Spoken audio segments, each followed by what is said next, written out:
Le agradecemos en estos momentos que esté en comunicación con nosotros Paul Alejandro. Él es experto en energías renovables, Paul, y que aquí en Mega Noticias pues lo platicábamos en aquel entonces de lo que estaba ocurriendo, de este problema pues que se tiene arrastrando desde hace muchos años. Pero ¿qué ha pasado a 3 años de distancia? ¿Cómo estamos a 3 años de distancia? ¿Sigue ocurriendo el huachicol? ¿Sigue ocurriendo el robo de combustible? ¿Siguen ocurriendo tragedias? ¿Cómo te va? Excelente mediodía. Excelente, buenos días. Pues mira, creo que seguimos igual, pero peor. ¿Por qué peor? Porque tenemos ahora un sector menos transparente y no nos queda claro los datos que nos regala Pemex. Ya no son, digamos, tan confiables como antes. Antes en la página de Pemex existía un reporte mensual del número de tomas encontradas y, digamos, cantidad de líquido extraído. Ahora ya no se actualiza. Incluso si quiere uno conocer ese dato, tiene que solicitarlo por transparencia.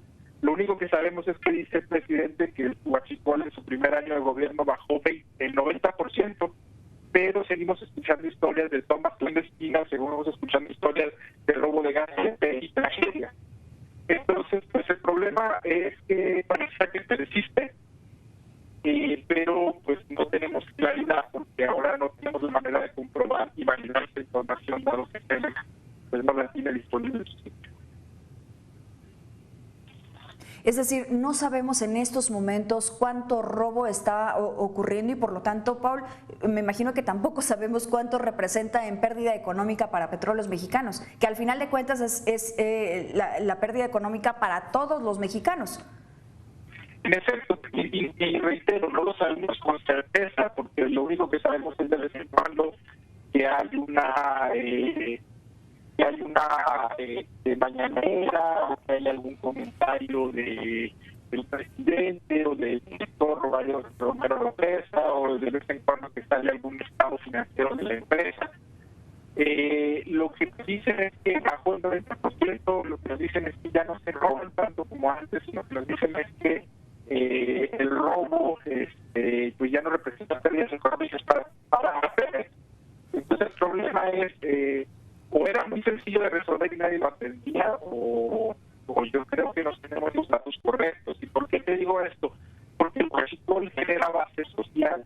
¿Qué significa esto? Que las familias tienden a proteger a quien hace esto porque se benefician del producto de la actividad económica, ya sea en la compra o en la venta de este combustible robado.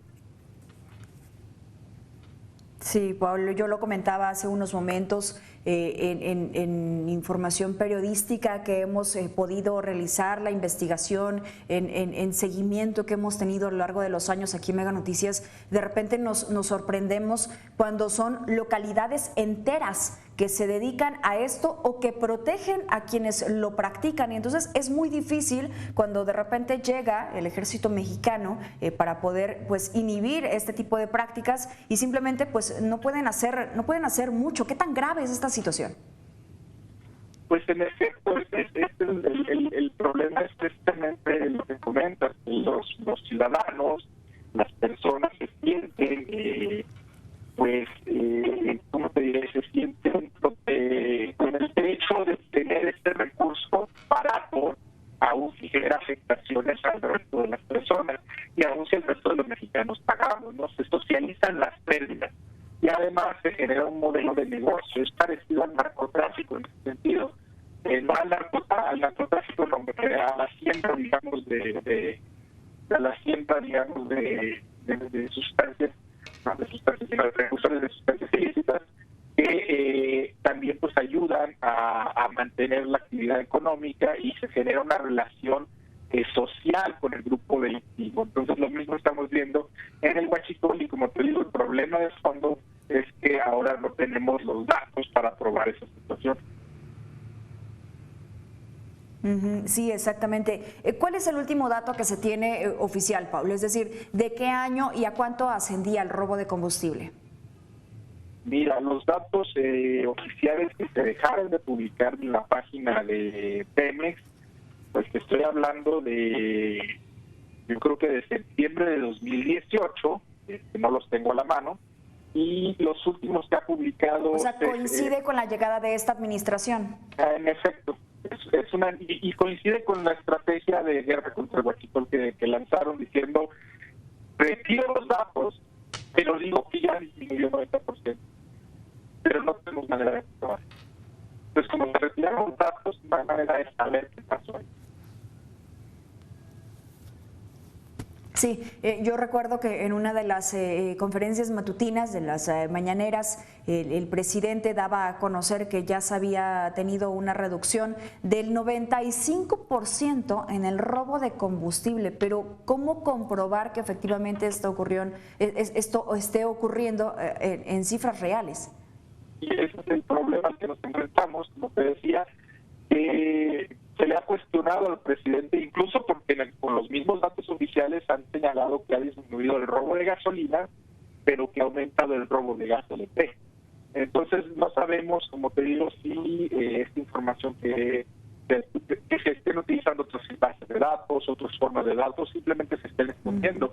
Yo creo que para la tranquilidad de la sociedad, y quizá en este momento que es un momento de reflexión por la tragedia, pues sería muy bueno que la administración tomara la decisión de abrir esos datos y presentarlos al público. Sí. Exacto, ojalá pudiera llegar a ser así, sobre todo para saber qué se está haciendo y cómo se está combatiendo, porque no es claro y de nueva cuenta es otro de los temas que se encuentra en la opacidad. Pablo Alejandro, muchas gracias por esos minutos con Mega Noticias. A 3 años de esta tragedia allá en el estado de Hidalgo, seguiremos hablando de esto, sobre todo porque es importante por la protección de las personas, por tener conciencia al respecto de esto, pero hay otras fuerzas que se manejan en ese sentido. Pablo Alejandro, experto en energías renovables, que tengas excelente día. Sí, muchísimas gracias, y la verdad es que sí invito a contrastar esos datos de 2018 contra los presentados recientemente y verán pues sí es una caída que pocas veces se ve en alguna estadística normal. Así es, estaremos atentos a ello, Paul, y por supuesto consultándote. Gracias, vamos al corte.